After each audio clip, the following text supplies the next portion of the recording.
Allô les amis, comme vous avez bien entendu mon jingle, notre jingle, c'est parti pour une autre vidéo de cet après-midi. Comme je vous avais promis que j'allais faire une vidéo concernant les questions qu'on demande à l'ambassade pour un célibataire. Alors le journaliste, c'est parti pour la vidéo. Alors avant de vous dire quoi que ce soit, retenez ceci, les amis. Toutes les questions qu'on vous posera et toutes les réponses dont vous devez donner, ils existent déjà dans la DS 260 dans laquelle vous avez rempli et envoyé. Alors les amis, une fois que vous vous asseyez devant le consul, les amis, sachez que toutes les questions dont on va te demander et toutes les réponses que tu dois fournir soient vraies et correctes. Car je te rappelle que pendant l'interview, le consul a déjà ouvert ton DS 260. C'est-à-dire qu'il te pose les questions auxquelles il sait déjà les réponses. Alors les amis, ne faites pas gaffe, hein, faites pas de malignité. Ne crois pas plus malin que les Américains. Ça, c'est un conseil gratuit. Alors, c'est parti pour les questions et réponses.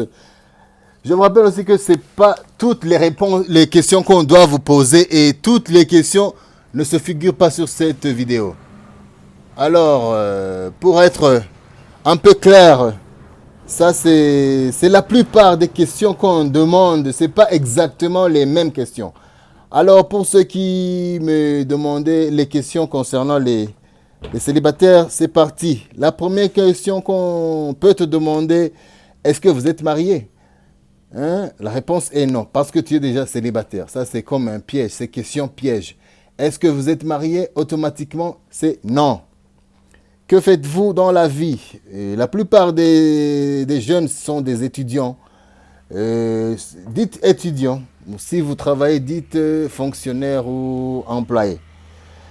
Et pour être plus profond, il peut vous demander quel bac avez-vous passé? C'est 3, 4, 5 ans. Et aussi, le consul peut aller aussi en profondeur, vous demandant la domaine dans laquelle vous êtes dans votre bac. Vous dites médecine ou économie.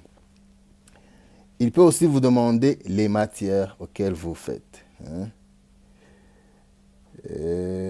Autre question, le consul peut vous demander qu'allez-vous faire aux États-Unis. Qu'est-ce que vous allez faire aux États-Unis dès que vous y serez? Alors les amis, c'est plus malin de répondre études et travail. Vous allez étudier et travailler.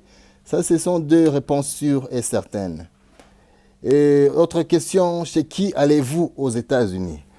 Les amis, là, je vous rappelle qu'il parle de votre host ou de votre sponsor. C'est lui qui doit vous accueillir une fois aux États-Unis.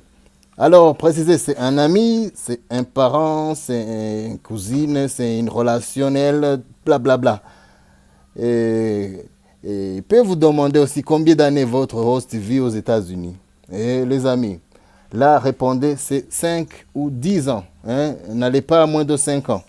C'est mieux. Et il peut vous demander aussi qu'est-ce qui vous a aidé à... Bon, où est-ce que vous avez joué la loterie? Et ça. Où est-ce que vous avez joué la loterie, les amis? Mettez cybercafé. Hein? Cybercafé, autre question. Qui vous a aidé à assister lors de votre jeu ou de remplissage de 260? Précisez que c'est vous-même. Hein? Dites c'est moi-même. C'est ça presque ça. Peut-être il ne pourra pas vous demander toutes les questions, mais la plupart des questions, c'est relationnel aux réponses que vous avez fournies pendant la DS 260. Alors les amis, c'était ça, c'est quelques questions. Si vous avez d'autres questions à me demander, n'hésitez pas à les mettre dans les commentaires. Et aussi, si c'est la première fois que vous trouvez cette chaîne, on parle de tout, surtout de la loterie DV Lottery pour être immigrant aux États-Unis. Si c'est la première fois, n'hésitez pas à vous abonner, à partager et à liker. On se voit À plus, les amis. Bye.